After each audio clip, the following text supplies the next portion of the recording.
Oath of Horatii by Jacques-Louis David. It's painted in 1784 in France. It's oil on canvas. The context for this piece is that it was commissioned by the King of France, King Louis XVI, who believed that when people see this art, that they'd be moved and they would have their moral values kind of reinforced by art or suggested by art. You might remember that King Louis XVI was killed. His head was cut off by the guillotine in the French Revolution. And this is how big this piece is. Here's a person looking at it in real life.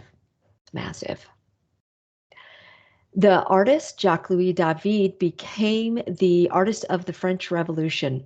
This piece, the Death of Socrates, and our piece, the Oath of Horatii, they were painted before the French Revolution. And in the French Revolution, Jacques-Louis David painted this, the death of Citizen Marat. Oh, I pronounced it wrong. And then by the end of the revolution, he was painting Napoleon in this propaganda piece. So Jacques-Louis David survived the French Revolution. And a lot of his paintings tell us that whole revolution story. Okay, more context. The story that's told in this particular painting comes to us from the Roman historian Livy, or Titus Livius. He tells that the story happened in real life in 669 BCE, and this story has been told by other painters, artists over time. So this is a popular story about Roman history. And what the story is that there were two Roman cities, Rome and Alba Longa, that were in some dispute. And to settle the dispute, rather than having big armies go head to head, they wanted to have 3 soldiers from each city come together and fight. Whoever won would decide, be the winner in this dispute for the city. So here we have the 3 soldiers from Rome who are going to go. They happen to be all from the same family, the Horatii family, and they happen to be triplets. So here they are making a Roman, it's a Roman kind of swearing oath, sign of honor, salute, that they're giving to their father, who is holding 3 swords. So more kind of context is that this is a neoclassic piece because it's telling us the story of, well, it's a Roman story, so neoclassic is, new classic stuff. And it is also telling us the story that King Louis XVI really liked about citizens giving themselves up for their country for a greater cause.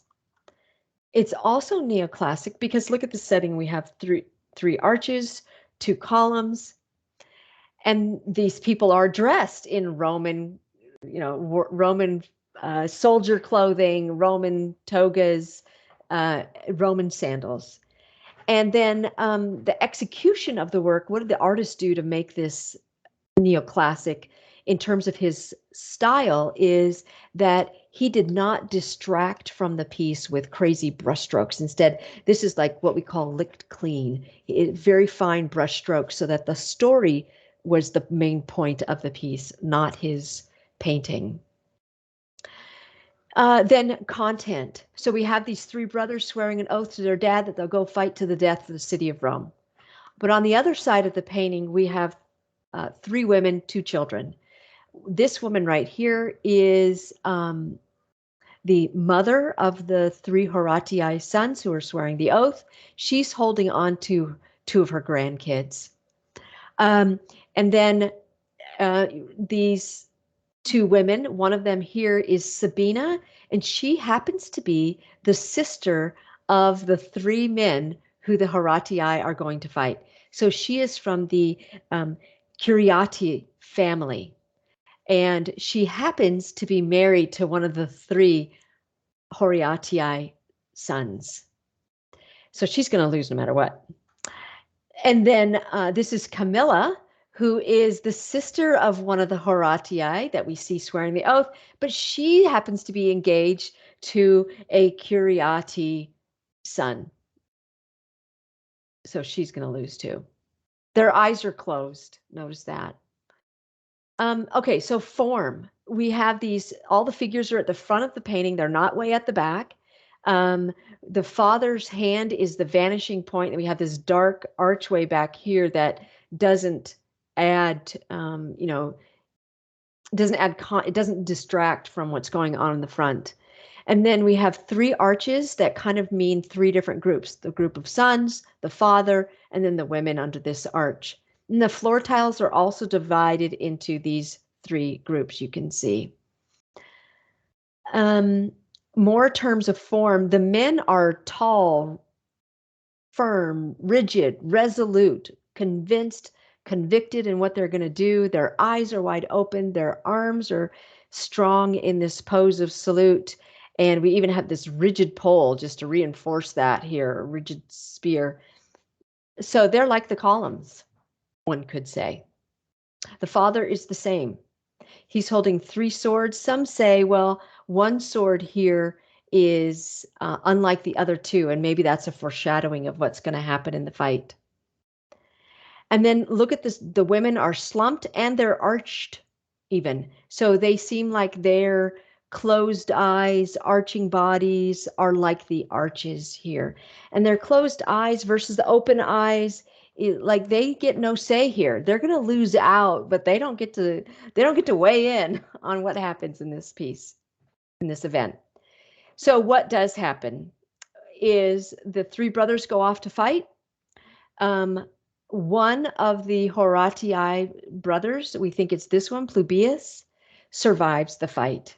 The three Curiati brothers were wounded initially, and as Plubius was leaving the battle scene, the three Curiati brothers, attacked him individually. He killed each of those three. So arduous experience for him.